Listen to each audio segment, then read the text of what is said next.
Olá, meu nome é Silvia Lopes, eu sou produtora de eventos e este é o nosso podcast, O Casamento e Comportamento, a minha sala de visitas, onde eu recebo convidados extremamente especiais.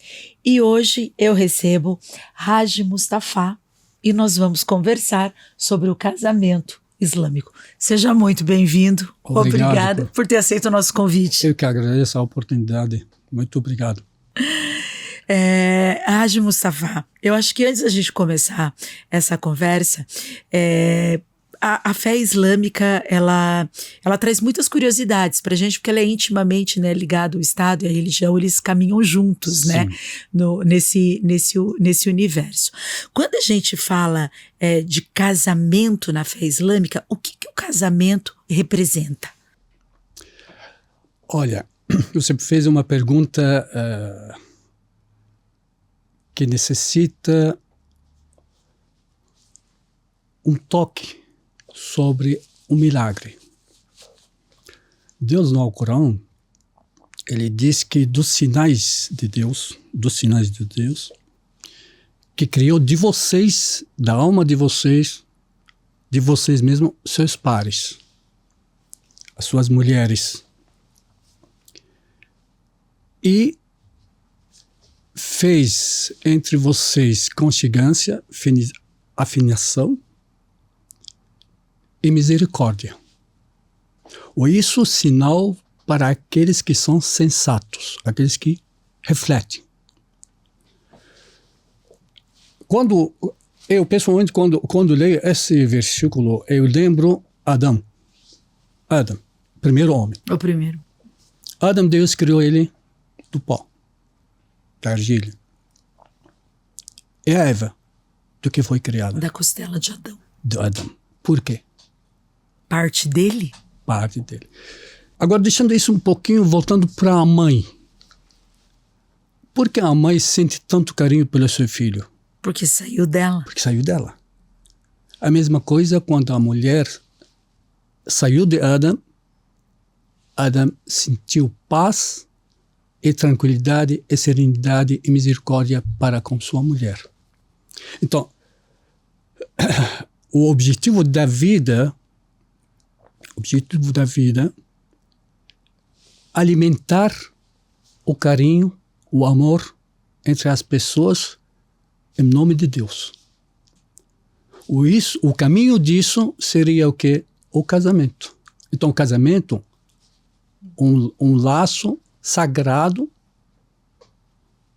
de Deus. Não é que o homem ele casa só porque ele quer casar. É porque Deus decretou que esse laço é sagrado. Ou essa relação tem que ser sobre a sombra de Deus.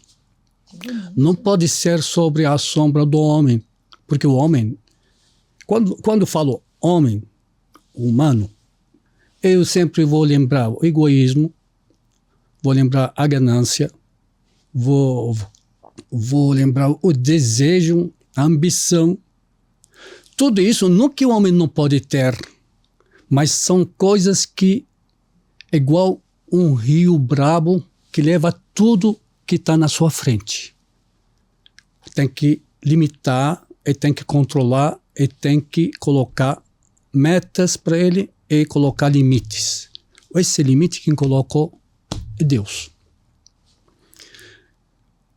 A princípio, o Islã permite tudo. Tudo é permitido. Não tem nada proibido. Porque Deus criou o ser humano e deu para ele a sua natureza. Essa natureza, ela segue exatamente que foi criada para ela. Embora Deus colocou limites. Esses limites são limitados. Por exemplo, não pode beber, não pode matar, não pode roubar, não pode fazer adultério. Não pode. Então, ele colocou limites. Esses limites são contados. O resto tudo é permitido. Pode ser rico, mas não pode esquecer direito do pobre no dinheiro do rico. Uhum. Muito bom. Pode ter uma mulher, duas mulheres, três mulheres, quatro mulheres, limitou em 4. Agora, por que limitou em 4? Porque antes do Islã, não tinha limites. O homem casava com 100, 200, 300 mulheres. Ele não quer nem saber. Então veio o Islã, falou não, tem que casar com uma. Se quer mais uma. Se vocês são justos, se não são justos, é uma. Então, se são justos, quer dizer, se eles agem da mesma forma com todas elas. Todas elas. Se uma ganha uma coisa, a outra também ganha. Tudo por igual. Não pode dar. Tudo por igual. Não pode dar para uma mais do que você dá para outra. A única coisa que pode ter diferença é o amor que está no coração. Esse é seu. Pronto. Agora, porque a gente não pode dividir o sentimento. Você pode dividir o material. O sentimento, não. Mas mesmo assim, Deus diz, uma vez você casou, esse casamento é motivo para conchigância, para afinidade e para misericórdia. Esse aqui é a essência do casamento. Essência do casamento. Isso para proteger a sociedade da irresponsabilidade. O casamento, ele zela por 3 coisas. Se você quer me romper, pode me romper. Não, eu queria anotar na hora que o senhor ia falar das 3. Casamento, ele protege 3 essenciais. Primeiro, a honra, o moral dos ambos, da mulher, do homem. A descendência, que são os filhos. Que são os filhos. Tá. E a sociedade. Interessante. A sociedade. É a riqueza também, né? É a riqueza. Então, o casamento, ele age para proteger esses 3 essenciais. Tá? E a mulher tem seu direito no Islã, no casamento, o homem tem seu direito no Islã, no seu casamento. Então, é uma troca de direito, ou cada um, seus direitos respeita a sua natureza. A mulher tem seu direito conforme a sua natureza, o homem tem seu direito conforme a sua natureza. O senhor consegue me dar um exemplo prático para a gente entender? Isso. Por exemplo, a mulher no Islã, ela não é obrigada a dividir seus bens com seu homem. Separação total de bens. E ela não é obrigada a trabalhar. Aliás, é o marido que sustenta. O marido é obrigado a sustentar ela, ou ela não é obrigada a gastar 1 centavo na sua casa, mesmo tendo dinheiro. Isso atualmente também nos casamentos, isso permanece vivo ou isso como conceito do casamento? Esse é o conceito do casamento islâmico. Do conceito do casamento. Agora, o que as pessoas fazem, deixam de fazer, depende do nível de cada um, depende do comportamento de cada um. Por exemplo, para se casar, passa por 3 etapas antes de casar. Primeiro, se chama khutbah. Khutbah tipo noivado. Seria o nosso noivado. Seria o noivado, mas a verdade, o khutbah, o noivado ele é incluído na khutbah. Ele é incluído. Seria o namoro? Não tem namoro no Islã. Não tem namoro? Não tem namoro no Islã. Mas esses casamentos, eles são... Passa pela khutbah. Tá. Por exemplo, ele conheceu uma mulher. Ele bate a porta da casa dela e fala com os pais dela. Pedir permissão. Nessa fase da khutbah, não é obrigado a anunciar. Não é necessariamente as pessoas saber. Pode ser, não é segredo, pode ser oculto um pouco. Se ele gostou dela ou ela gostou dele e combinaram, passa para عقد النكاح. اسمه عقد النكاح. Contrato de nikah. Contrato de casamento. Tá. Nessa fase tem que ser publicado. Na fase anterior a essa que tem que ser publicada, eles podem sair, podem se conhecer ou não? Publicamente, sim. Tá. Em ambiente fechado, não. Não, sempre em locais públicos. Locais públicos. E a mulher precisa estar acompanhada de alguém? Não. Ou é de bom tom? É louvável. Ok. É louvável.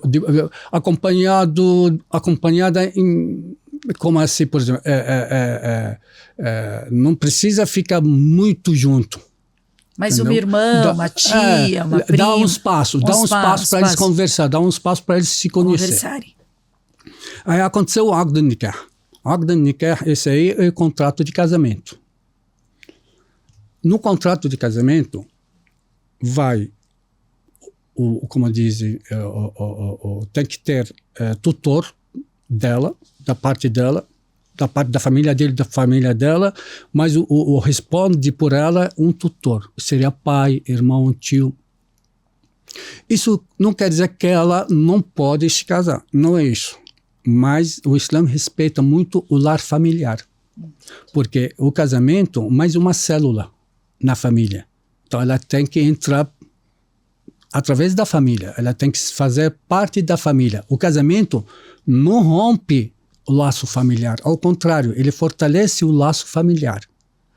É um casamento, um ambiente independente. Ninguém tem direito de interferir, embora ele complemento para a família. Não é para diminuir a família, ou não para dividir a família. Ao contrário.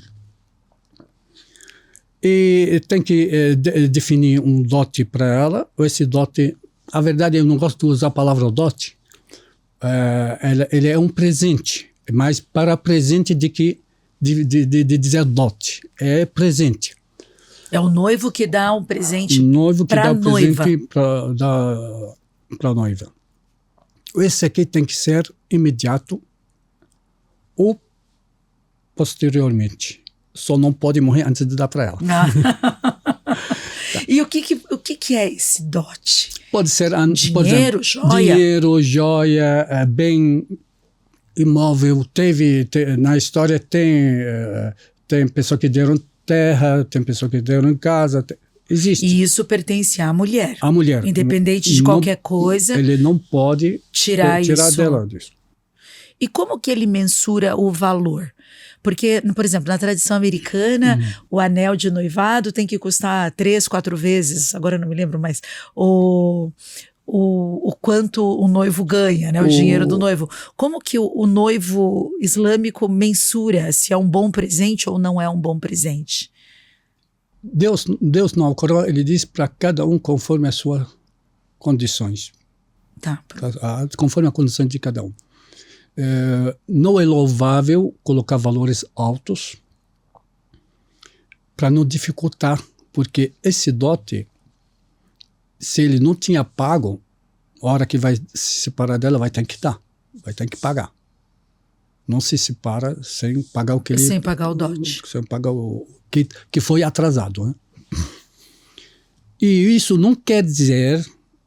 Tem pessoas que entendem isso errado. Que deu o presente e pronto. Não quer dizer que ele nunca vai dar mais, não. Tem que sempre presentear a sua mulher, sempre tem que oferecer para ela, tem que sempre sustentar ela, sempre tem que deixar para ela frente das condições. Esse aqui é algo particular, é da particularidade dos casais. E tem que ter 2 testemunhas, no mínimo. Esse contrato pode ser publicado para que as pessoas saibam que esse noivo, dessa noiva ou assim diante. A terceira fase que seria a festa do casamento. Entre o contrato de casamento e a festa do casamento, se vê acontecer uma relação, o casamento é correto, tem casamento. Continuam casados. Se antes da festa vir e voltam atrás. Nenhum quer mais do que o outro, ninguém mais quer um outro. Aí esse presente é dado pela metade. O dote é dado pela metade. Dado pela metade, porque não foi em frente o casamento. Mas isso se o homem decidir que não quer seguir com o casamento. No caso da mulher, não, né? Não, se a mulher decide não, daí perdeu o dote. Ela tem que devolver. Ah, tem que devolver. Tá, mas isso aqui tudo, tudo são questões assim, aptos a... A negociação? Não questão a negociação, a coerência de cada um. A coerência de cada um. Entendeu? Por exemplo, esses dias a gente teve uma separação na mesquita. A noiva abriu a mão do... O marido quer se separar.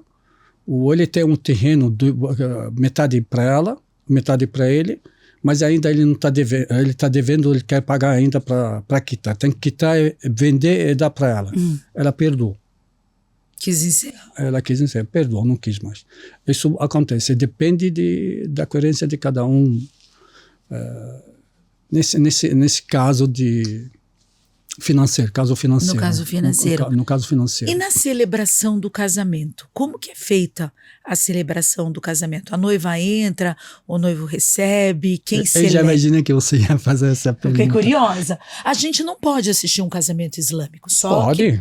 Claro que pode. Eu pensei que ele fosse fechado. Não. Porque, por exemplo, o casamento católico, se ele está acontecendo na igreja e a gente passar na frente da igreja, se a gente quiser, a gente entra ali no cantinho e fica assistindo o casamento. Eu pensei que o casamento islâmico não pudesse. Não, pode. Depende do dono da festa. Se ele quer deixar o público entrar ou não. Ou ele restrita somente para os convidados. Isso é questão particular. Particular. Não tem nada. A religião, ao contrário. A religião islâmica, quando mais pessoas assistem, é melhor. Sim, porque ela se torna conhecida. Porque esse contrato é público. Era para ser público. Público. É isso que eu imaginei. Então, a entrada do noivo. Essa aí volta para a tradição de cada povo. Tem diferenças, dependendo Depende de região a região. Tá? O mais importante no contrato de casamento, a noiva está, os responsáveis dela estejam presentes, os testemunhas, independente da entrada. Agora, hoje em dia, como que as festas hoje acontecem mais em salão de festas, coisas assim, os organizadores da festa geralmente deixam uma tapete assim para a noiva entrar, o noivo fica esperando. Essa é tradição, cultura. O Islã respeita muito a cultura dos povos, independente quais são. Uma vez não confronta o que é lícito ou ilícito, o que deve e o que não deve, é permitido. É permitido. A noiva casa de branco? Mas, geralmente sim. Mas não sempre. Eu já fiz casamento, a mulher de roupa normal. Mas isso aí depende. A roupa da noiva é para festa, da terceira fase. Falei para você ter roupa, aqd nikah, é a festa do casamento. Esse é o terceiro. Daí lá que é a roupa. Não, na festa do casamento, se ela quer entrar de branco, ela entra. Mas o costume, ela entra. Tá. De costume. Não é que a religião exige. Nós estamos falando de casamento islâmico, da religião. No casamento islâmico religioso tem essas três fases. Qual deles acontece na mesquita? Do nikah. Aqd. O do meio. O contrato. O contrato. Não é obrigado a ser na mesquita, pode ser na festa mesmo. Pode ser na festa pode também? Pode ser na festa mesmo. Porque tem, por exemplo, hoje em dia, a gente aconselha, depois do khutbah, fazer katwit kitab, fazer o contrato. Por que isso? Para que eles tenham uma liberdade maior, para eles poderem sair, procurar casa, mobiliar a casa, ter mais intimidade. que seria para o brasileiro o namoro. Precisa do contrato para namorar. Não é namoro, não existe essa palavra namoro. Namoro, tá. Mas para a gente tentar entender. Para entender. Aqui eles colocaram o namoro antes do Isso, entendi agora. Entendeu? Então, esse seria o segmento correto da relação entre homem e mulher. Entendi. Existem mais coisas. Por exemplo, houve um companheiro que chegou a Muhammad sallallahu alaihi wasallam e disse: eu noivei e casei. Fiz aqd al-nikah. Daí olhou para ele: assim? Você olhou para ela? Você viu alguma coisa que te chamou nela? Não. Então vá e olha para ela e vê se atrai você ou não. Como que você vai casar com uma pessoa que você não conheceu, não viu? Numa outra situação, perguntou, fez festa? Não. Então vamos fazer a festa. Tem que ter festa. Então são tradições da religião islâmica. Olhar para a mulher, conversar com ela antes do acto de nikah. Mas com todo respeito. Com todo respeito. Ele tem que respeitar ela de uma forma, porque se não dá certo, ela vai continuando sendo irmã. Não é mais mulher para casar. Ou se eles criam uma relação e amanhã depois eles rompem, a fama da mulher, no Oriente Médio geralmente isso acontece, a fama da mulher fica feia. As pessoas ficam falando. O povo, para ficar julgando os outros, é fácil. É super fácil. É fácil. Basta você fazer um erro. Verdade. Então, para conservar a reputação dela e dele também, tá? É bom essa primeira fase seja bem cautelosa.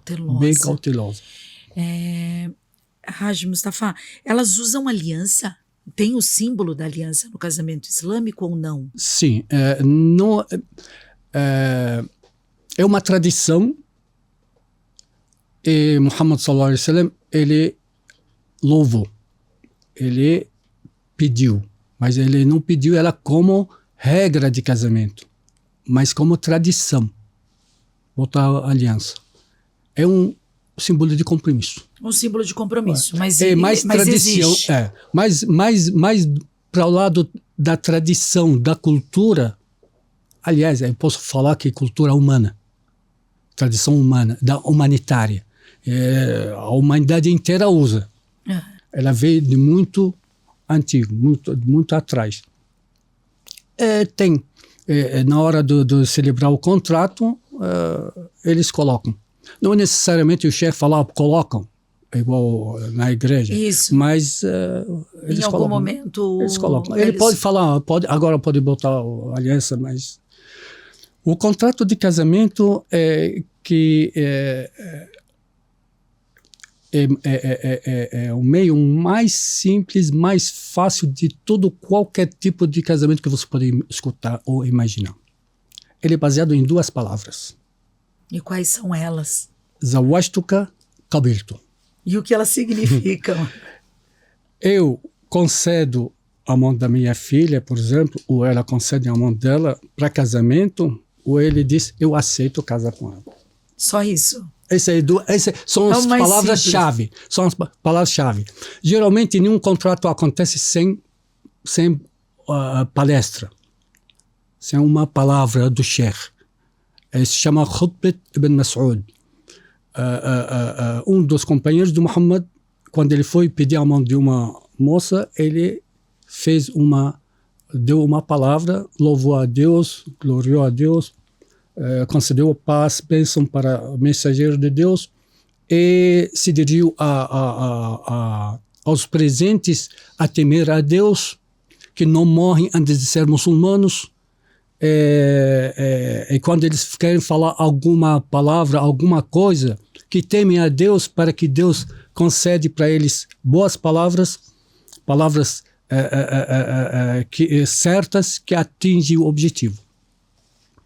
E Muhammad louvou essa palavra dele e disse que esse aqui seria cada um que vai pedir a mão, ele faz essa khutbah. Hoje em dia, não é as pessoas que falam, o sheikh que fala.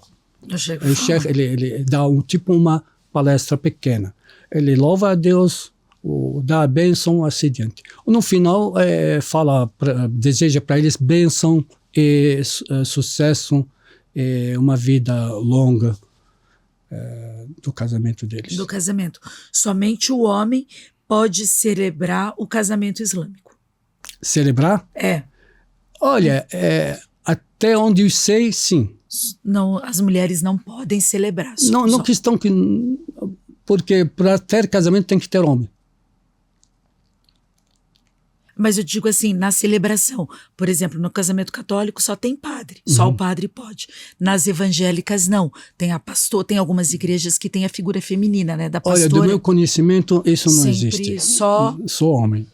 Agora, na Turquia, a Turquia é um estado laico, mas a maioria são muçulmanos. E muitas vezes as mulheres representam o cartório, eles celebram o contrato. Olha que interessante.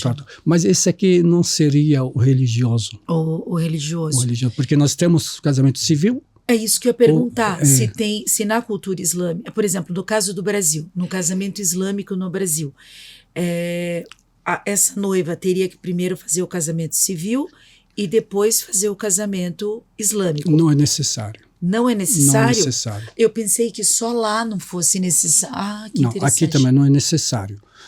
Eu, como sheikh, vamos dizer, se alguém quer se casar, eu não posso colocar isso como condição.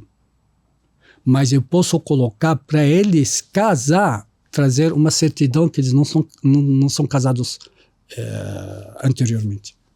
Tá? A noiva, por exemplo, o noivo, os dois, esse aqui é regime interno do Centro Islâmico. Tá. O Centro Islâmico, ele só celebra o contrato, faz o contrato, se os ambos trazem uma certidão, uma declaração que não são casados. Que não são casados, cada um é independente, não é junto. Pode casar no civil depois, para garantir os direitos civis. Esse aqui volta para cada um. Certo, porque em algumas religiões agora precisa do casamento civil, mas e no mundo árabe também precisa dessa forma ter o casamento civil, o casamento do governo e depois o casamento... Olha, no mundo islâmico... No mundo islâmico, até o Líbano não é totalmente islâmico. Porque o Líbano tem católico, nós temos a justiça civil islâmica. Os muçulmanos têm a justiça civil islâmica, reconhecida pelo Estado Civil. Então, o caso lá, separo lá, a divisão da herança lá, tudo protegido pela lei. Vamos dizer que amanhã depois, os muçulmanos no Brasil entram com pedido de projeto para ter a questão civil deles independente. É dizer, o governo brasileiro vai dizer assim, a legislação brasileira protege esse projeto. Tá. Aí vai surgir aqui um Estado, não é um Estado, tipo um cartório islâmico, uma justiça islâmica que cuida o lado civil islâmico. Por exemplo, nós temos a questão da herança, questão de casamento, da separação, questão de briga entre casais, questões civis. Tá. Civil. Nós não temos isso no Brasil. Cada centro islâmico, ele se encarrega a fazer isso de um lado, tem que ter conscientização na comunidade que isso não tem proteção judiciária. Não tem proteção judiciária no estado do Brasil. Tá? Diferente no Estado Islâmico. Lá tem. Aliás, lá eu não posso fazer casamento e ir lá na justiça dizer eu casei tal pessoa. Não. A justiça manda um celebrante, um sheikh reconhecido, ele que faz o casamento, ele que ele caminha para o cartório, para a justiça. Isso depende de cada... De cada coisa. Aqui em Curitiba tem quantos centros islâmicos? Olha, tem 2 centros islâmicos, tem mais um, não é como centro, um espaço para Sufi Naqshbandi. É uma facção, um grupo. Porque nós sufista. temos o do Jardim Botânico, temos aquele perto do Largo da Ordem. Isto. Do Largo da Ordem. E a daí... outra, eles não têm uma sede, eles têm uma casa, alugaram uma casa, eles se reúnem uma vez por semana, na sexta-feira, às vezes. Eu não conheço muito, mas eu sei que existe. Que tem, mas basicamente seriam 2, então, aqui em Curitiba. Oficialmente são dois. Que respondem pela comunidade, são 2. A primeira lá do Alto da Glória, ali, na mesquita Imam Ali, Ali ibn Abi Talib, e nosso lá no Jardim Botânico. Jardim Botânico. Quando nós visitamos uma mesquita, sempre tem um lenço para que a gente cubra a cabeça, pedem, né? Aqui no Brasil, como tudo no Brasil, a coisa é um pouco mais... A gente vê as pessoas até, né, entrando de tênis, roupa mais curta. Mas agora que a gente estava em viagem em Dubai, Abu Dhabi, né, aquele pedido de que se cubram os cabelos e também até a altura da... Até no nosso centro é assim. No centro também pra é assim. Para entrar no espaço da oração, a gente exige isso.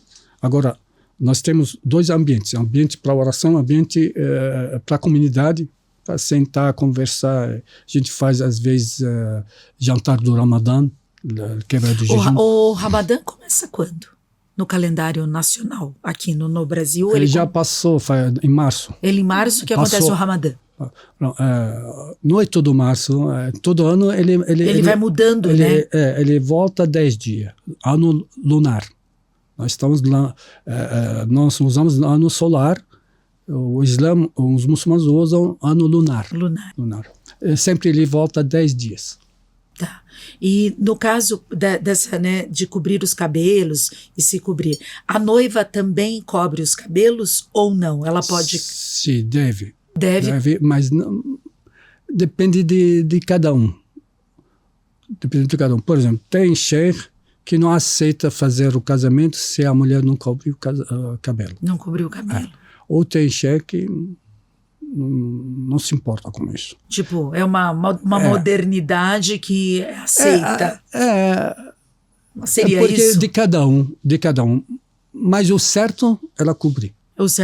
E qual o significado desse gesto de cobrir os cabelos? Dentro do Alcorão, né? Dentro do Alcorão existe uma sura que chama An-Nur, a Sura An-Nur, chama Sura da Luz. Sura seria o equivalente ao versículo? O livro? Não é uma parte de livro. Uma parte de um livro, tá. Por exemplo, existe aqui uma sura que tem quase 3 livros. Tá. Ou tem sura que tem 5 frases, depende, tem 114 suras ali. Tá. Bom. Todo o Alcorão tem 114. O Alcorão todo 114 114, sura. tá. Isso. No Alcorão está escrito que Deus ordenou essa sura, Surat An-Nur. Nela, Deus exige para os crentes cobrir o cabelo, usar o jilbab, mais do que o cabelo até. Que tampa aqui e aqui. Como que é a pronúncia? Jilbab. Jilbab, esse é que bota tudo, cobre tudo, fica tudo de preto. Tá. Mas o lenço que a gente coloca, que a mulher coloca assim, isso aí Muhammad sallallahu alaihi wasallam diz que toda mulher tem que cobrir todo o corpo menos a mão, o rosto. Essas são 2 coisas que não é obrigado a cobrir. Tá. Por isso você vê a mulher usam Na Arábia, não, eles usam tudo. Botam a roupa preta. A roupa preta inteira. Isso se chama julbab. E em todas as partes do Alcorão, quando Deus fala de algo que não pode fazer, ele diz, se afastam, não fazem o acidente. Ele ordena para não cometer aquilo ali. Nessa sura, Deus diz que a sura é obrigatória. Foi ordenada. Então é uma ordem divina. Tem que ser feito dessa forma. Não pode dizer, eu sou muçulmana e eu não vou usar lenço porque não acho certo, o Islã não obriga. Tem mulheres que dizem, não, isso aqui não é obrigatório. Não, ele é obrigatório. Você não usar, você é livre. O Islã não obriga você a fazer nada. Mas se você pertence ao Islã, ele quer que use. O Islã exige, Deus exigiu a usar. Então você tem que usar. Se você não usar, você é livre. Deus no Alcorão, ele não obriga ninguém a seguir. O Islã não é uma religião oposta assim, que tem que fazer. Não. Você segue. O conforme que você caminha, você vai subindo. Quando mais você pratica, você garante mais seu espaço no céu. No céu. Eu acho que respondi a pergunta. Sim, na verdade é uma ordem do Alcorão. Deus mandou que seja feito. Depois, desculpa te cortar, todas as religiões usavam. Os judeus usam, os cristãos usam. No Líbano, na minha época, você não diferencia muçulmano do cristão, por causa do traje. Porque elas todos acabavam usando... Tudo usa. Antigamente, a igreja, você não poderia entrar sem cobrir o cabelo. Tem algumas religiões também do mundo ocidental que também você tem que cobrir o cabelo para... Isso aqui veio como a religião. Independente se é muçulmano ou cristão. A verdade, a gente pode até ser estranho para você. O muçulmano não considera nenhuma religião ismo. Não existe judaísmo. Não existe cristianismo. Existe só uma religião. A religião da submissão à vontade do ordenador, que é Deus. Que é Deus. Existem dois tipos de Islã. Um Islã obrigatório, que você não escolhe. Você não escolhe sua cor, não escolhe seus olhos, não escolhe sua pele. Você não escolhe tantas coisas na sua vida. E você pode escolher o caminho da religião. Nessa parte de você escolher é muçulmana voluntária. O anterior, você é muçulmana obrigatória. Tudo que existe é submisso a Deus. Então, tudo que existe é muçulmano. Entendi. Muito bom. Haji Mustafa, dentro do islamismo, dos casamentos muçulmanos, é aceito o divórcio? Eu estava lendo esses dias atrás que acho que uma princesa ali, eu esqueci da onde ela vem, acho que a Glaucia pode até pesquisar para mim. Ela era acho que da família árabe saudita, ela era casada, e daí ela escreveu na internet, eu me divorcio, eu me divorcio, eu me divorcio. E ela disse que aquilo era o pedido dela de divórcio. E ela era muçulmana. Procura para mim esse. O divórcio é aceito? Como que funciona o divórcio dentro do casamento muçulmano? Tem o divórcio que chama talaq, ou existe al-khula. Talaq, quem tem a autoridade sobre o contrato de nikah, que seria o homem, ele pode ser da mulher se ela exigiu. Na hora do contrato, se ela exige que ela tem que ter na mão dela o poder de separação... ela pode pedir isso no contrato. No contrato. Mas isso é raro. É contra a tradição cultural. Tá. No contrato de casamento, ela pode exigir mais coisas. Se ela não quer que ele nunca case, ela pode exigir isso. Ela pode exigir que ela seja... Alguns cheikhs dizem que não, mas tem boa parte que diz que se pode, porque Muhammad, o marido da filha dele, que seu primo, uma vez queria casar, ele disse, não aceito. Então, a parte da mulher. Então, pode colocar no contrato se ela quer segurar o poder da separação ou não. Mas isso é raro, não é comum. Tá. Só um homem que pode separar, como separação. O outro, quando a mulher não quer mais, ele tem outro nome, se chama Khula. Quando ela não quer mais. Quando não quer mais. Mas os ambos, tanto o Khula quanto o separação, não é simplesmente dizer não quero mais e sair de casa. Não pode. Islamicamente, não pode. Não pode. Não pode. Por quê? Porque na separação tem um período de reconciliação que eles são obrigados, os ambos, a ficar em casa, juntos. Para ver se... Por quê? O princípio no casamento do direito da mulher e do homem, a convivência com gentileza. As pessoas têm que viver junto com gentileza, com conchigância. Quem sabe com a gentileza, com a conchigância, com a misericórdia, eles podem se reconciliar. Num período mínimo, que seria 3 meses, equivalente a 3 meses. E isso tem outros motivos. Primeiro, a mulher pode estar grávida. Se ela está grávida, não cai a separação. Não existe separação antes de ela ganhar o bebê.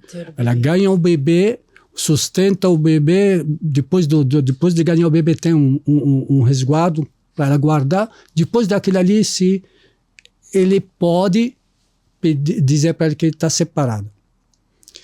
A partir do momento que fala que você está separada, aí começa a contar a resguardo, a conciliação.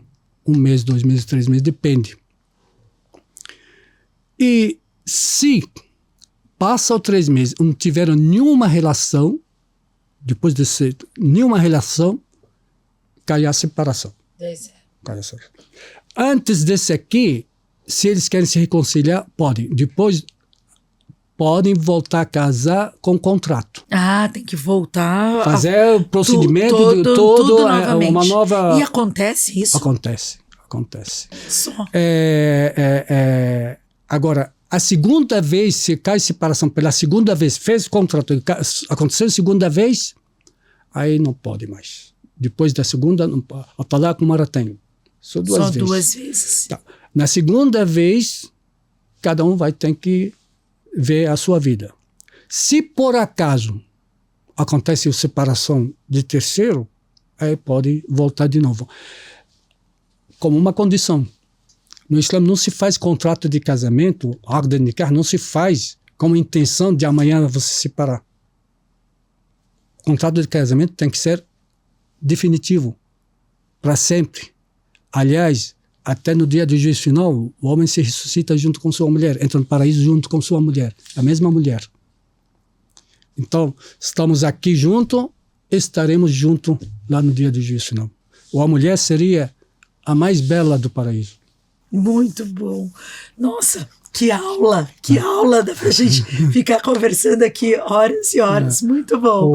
O Al-Khula, desculpa se tem mais alguma coisa, tem que falar sobre Al-Khula.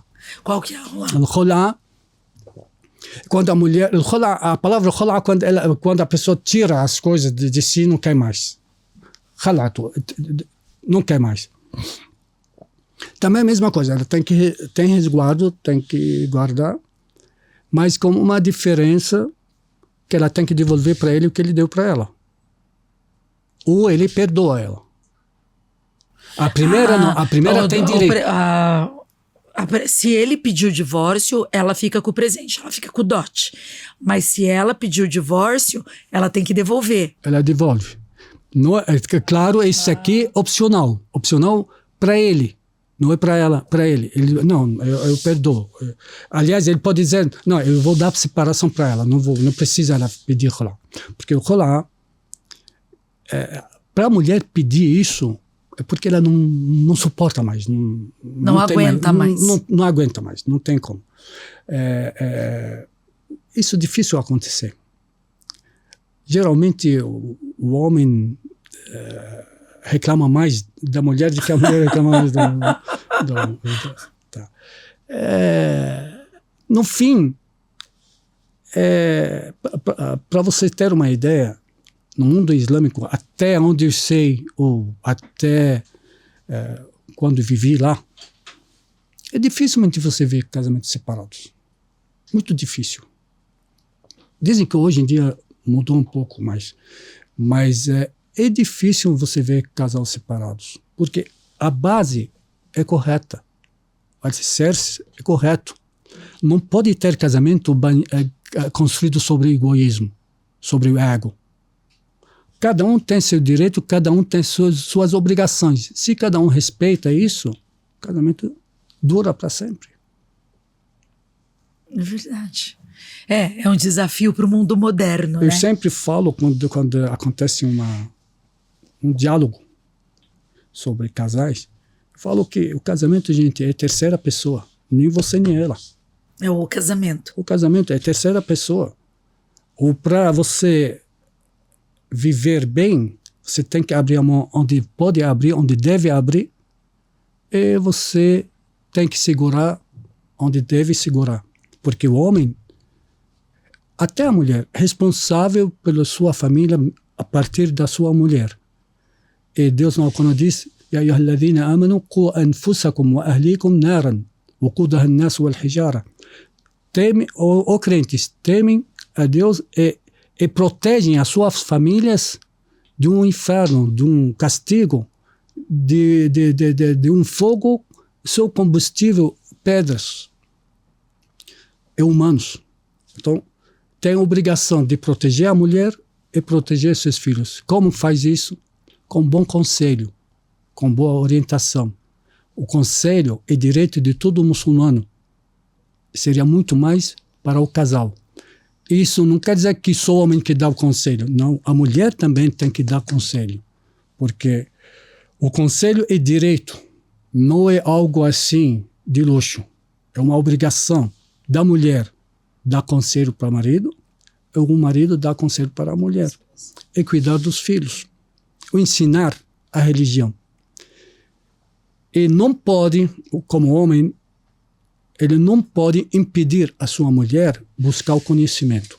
Em nenhum momento. A busca do conhecimento é direito para os ambos. Isso. Muito bom. Se tem mais alguma coisa? Não, foi você está filmando. Foi excelente. Muitas reflexões. Muito interessante. Vou me aprofundar mais.